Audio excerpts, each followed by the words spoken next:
Welcome to Below the Forest Floor, Episode 1, Season 2. Thank you so much to everybody who liked, commented, and shared all of our content. Thank you to everyone out there requesting longer episodes. You guys are amazing, and you guys are the reason that Season 2 is even a possibility. When I first started Below the Forest Floor, I was gonna just do something fun on the side as a side project because I thought it would be cool to just tell scary stories and urban legends and stuff because I always wanted to do that growing up. I never thought so many of you were going to show up and support it like you have, so thank you so much to each and every one of you. Today's episode is going to be really special because it actually involves stories my husband went through. Don't worry.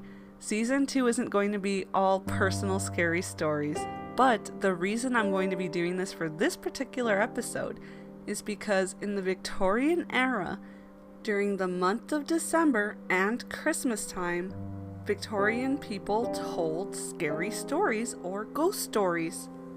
So sit back, relax, and get ready to hear some true personal experiences. The penny. One story that was told to me by some family members involved a haunted home, my brother, and some pennies. A lot of strange things would happen in the home that my brother lived in, but one in particular was very strange because multiple people experienced this. If someone would take a penny and toss it down the hallway, you can hear it ding a few times. Ding, ding, ding. Then it would go silent. After a short moment, my brother would go and open the front door that was opposite of where the penny had just been thrown, and that same penny would be sitting right there. The hallway was on the other side of the room completely, and you would think with all the pennies being thrown down that hall, there would be a pile at the end. But there was never any to be found. When my husband first told me this story, I was extremely surprised that other people have gone through the missing incident. I like to call it the missing incident because in my home where I used to live, we used to have things go missing all the time. My husband even had things go missing when he moved in with us.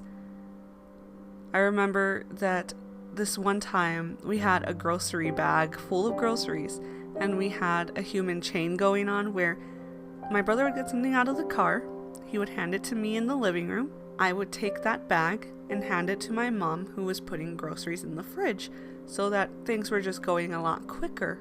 Well, my mom's hands were full when she was putting some groceries in the fridge, so after my brother handed me the bag, I put it on the table that was right next to her.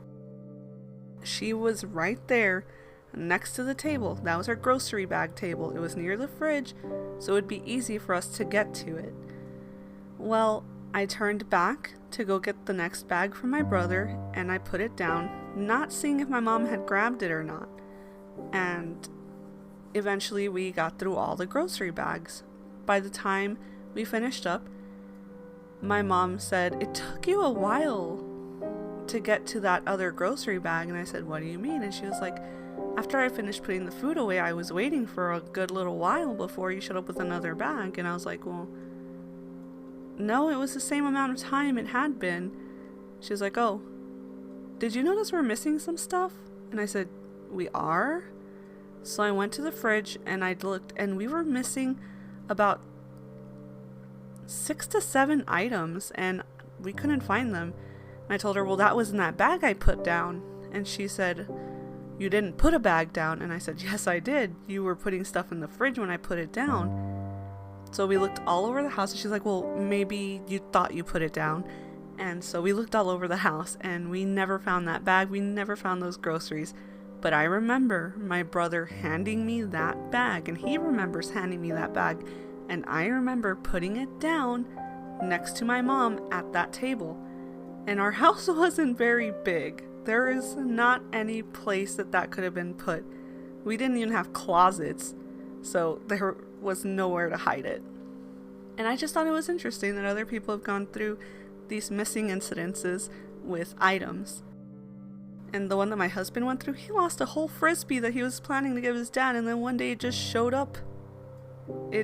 Not looking for it or cleaning up or anything, it just showed up somewhere that we had already looked, and that was an open area.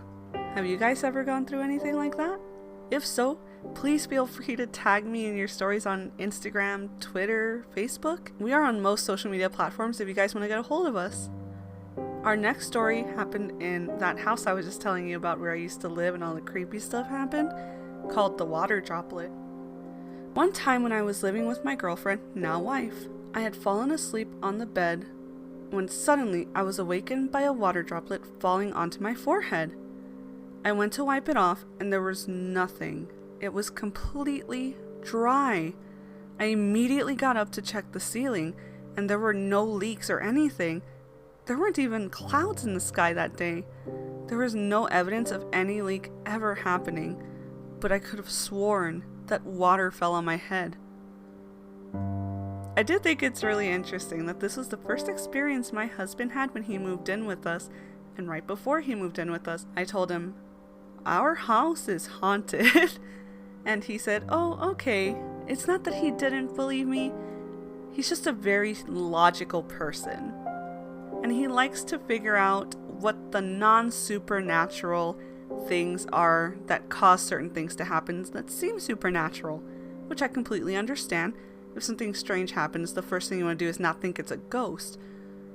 But when you exhaust all options and there's no reason whatsoever for certain things happening, then I feel like you have to just accept it at one point that it was just a weird experience.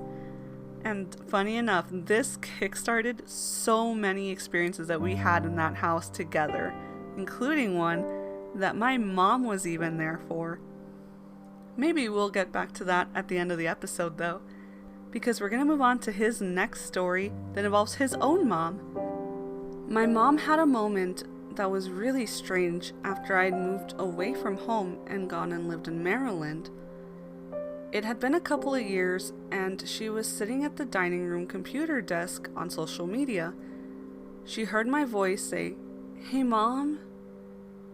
And I had always used that voice when I first woke up and would stand at the top of the stairs that were leading down to my bedroom.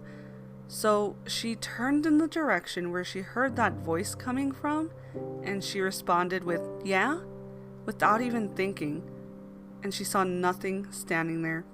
She was so spooked by the incident, she called me to tell me what happened and to see how I was feeling. I had been really sick for a few days before this happened.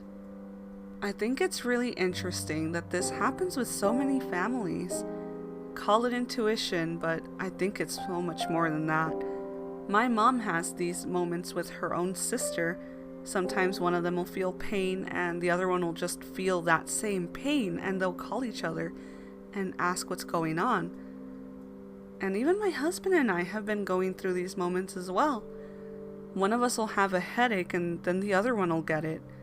Sometimes we're not even in the same house or the same area. I remember that a few times I've gotten this really bad migraine all of a sudden. And I tested something because it was after we realized that we were passing it back and forth. And I called my husband while he was at work and I was like, "Hey, hun, did you have a headache and it's starting to get better?" And he was like, "Yeah, how'd you know?" And I said, "Well, because now I'm getting a headache." And he was like, "Oh no, I'm so sorry." And I said, "No, it's fine. It's just, this keeps happening. I think it's really weird." And he's like, "Yeah, I didn't even tell you I wasn't feeling good." And I was like, "I know. It's really strange." So I don't know if this is something a lot of families experience or something just really weird that keeps happening with all of us.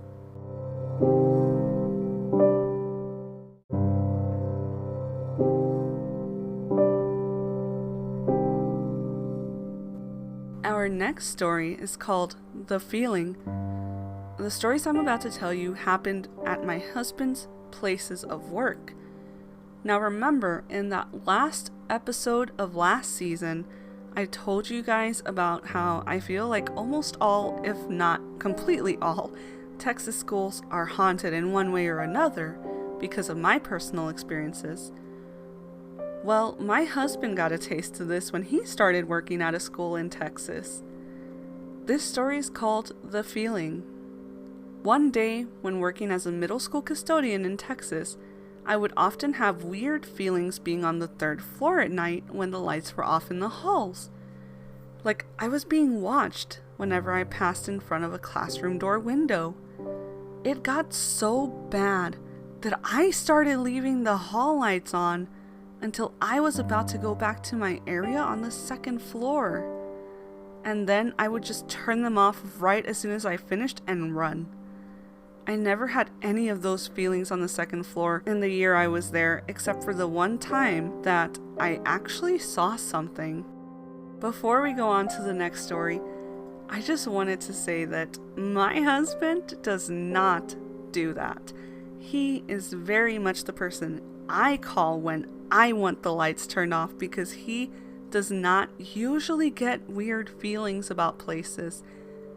I'm the one that usually does, and the fact that he was so scared he didn't want the lights off was really surprising to me, because he sleeps in complete and total darkness at times when he's by himself. The next story is called The Stall. Once I'm done cleaning that first area I told you guys about, I move on to my second area after I take my lunch and take the trash out. I would go through cleaning bathrooms as I usually do, and I would start with the girls' bathroom, move on to the boys', and after you clean a bathroom, you have to lock them.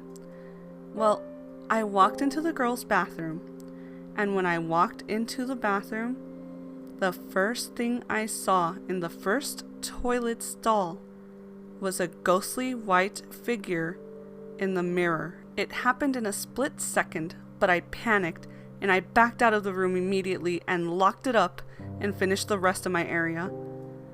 Unfortunately, I had to go back because I hadn't cleaned anything in there yet. Whatever was in there would have stayed in there because I locked it so quickly. But when I opened up the door and I peeked in, there was nothing in there. So I just cleaned it as quickly as I could and I left. Nothing ever happened in that bathroom again. I thought this was really interesting because these two areas that he was cleaning in and had these incidents at were areas that I used to park to wait for him while he would get out of work. Before he even had these moments, I always got these strange feelings of not wanting to look in that direction and I would stay on my phone. One night I took our dog with us because at the time we only had one dog. She started growling. Our dog does not growl at anything unless she is feeling completely uneasy or if it's about food and she's fighting with her sister. But that night she growled so low and so hard at absolutely nothing. It was almost midnight when we were parked there and my husband was in a different part of the school clocking out. But our dog was staring right at the doors where these incidents had occurred with my husband and was growling her little head off. I was concerned, so I started up the car and I moved it forward a little, just enough so that she couldn't see inside the school anymore, and she stopped. Her tail started wagging, she started just being happy again. And when I told my husband when he walked in, because I hadn't realized that that was the area he saw the creepy stuff, and I just knew that was the area he was cleaning. And I was like, hey, she was freaking out really bad. He goes, oh, that's where the stuff happened. And I thought it was really freaky. Our next story that my husband experienced, because all of these stories so far are experiences he's actually gone through himself. The logical man, the man who does not just automatically think ghost. These are all things he went through himself. The figure. After moving back to Illinois, I continued to be a custodian for my old high school. One night, when I was taking the trash out during the springtime, I had gone out the garage doors of the workshop, and I remembered there was a workbench for welding moved into the middle of the room. When I came back inside, I turned to hit the close button on the garage door. When I turned back towards the door, I saw a figure standing next to the welding stand that looked like it was wearing the same clothes I was wearing at the time, and it freaked me out so bad that I suddenly threw my fists up in response without thinking, as if I was about to be hit. As soon as I blinked, the figure was gone. Now, I've seen this garage area and I've seen this welding room when I drop off lunch to my husband. It's a big room, and there is no way someone could get from the middle of that room to the door without someone either hearing it or seeing that person running, especially in the blink of an eye. Our next story happened in that same school, but in the library. The books. I was at work one day taking my lunch in the library because it took a little too long to get to the break room. I was sitting and eating at one of the tables while I was watching a video. Obviously, it was about a scary game because I love them. And after a while, I heard a noise behind me. I looked around and I didn't see anything, so I just ignored it. About 5 minutes later, I heard another noise. They sounded like books being dropped on a table, but when I turned to look around at the tables, there was nothing there. And then I heard it a third time. And when I turned, I saw the book falling. I watched as the book began to fall and hit the other books that were already on the bookshelf floor. Those were the noises I'd kept hearing behind me, books falling down. I would have just ignored it again if I hadn't seen it happen with my own eyes. It looked as if someone was pushing the book down on the shelf. Nothing had disturbed the shelves across the room because I was the only one in that room. Nothing has ever happened since. Those are a few experiences that my husband had on his own and at different moments in time. There was one incident, though, that not only he experienced, but myself and my very skeptic mother as well, which I mentioned earlier, so I'll give you guys this story as a bonus. I want to start this off with saying my mom is a huge skeptic. She can watch something weird happen, and she will say it's not happening. I am being 100% serious. She will watch something very out of the ordinary happen and just say, nope, didn't happen. So I thought it was very, very weird when we all went through this. One night, my husband was playing a game opposite of me, and I was laying on the bed with my back against the wall. I was watching him play, just minding my own business, when all of a sudden, we heard a huge crash in the room next to us. The room next to us is a room that was completely empty at the time, boarded up, no furniture, nothing. And the falling noise was so hard and loud that it actually shook the wall and it moved me. I had the wall vibrate behind me. And so it really freaked all of us out. Or at least my husband and I. And then we thought to each other, Mom! We thought maybe she fell. So we got up as quickly as we could and we ran to the other side of the house. So as we were running towards my mom's room, we met up with her and she had been running towards us thinking maybe we got hurt. We told her, no, are you okay? And she said, yeah, it wasn't me. So then we went, burglars. Automatically, that would obviously be our first thought because we didn't live in a very nice neighborhood. So we all ran to opposite sides of the house. We ran out the back door, my mom ran out the front door, and we were going to meet on the side of the house.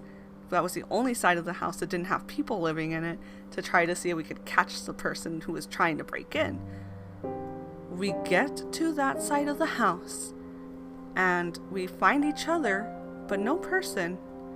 And the padlock on the door is completely undisturbed.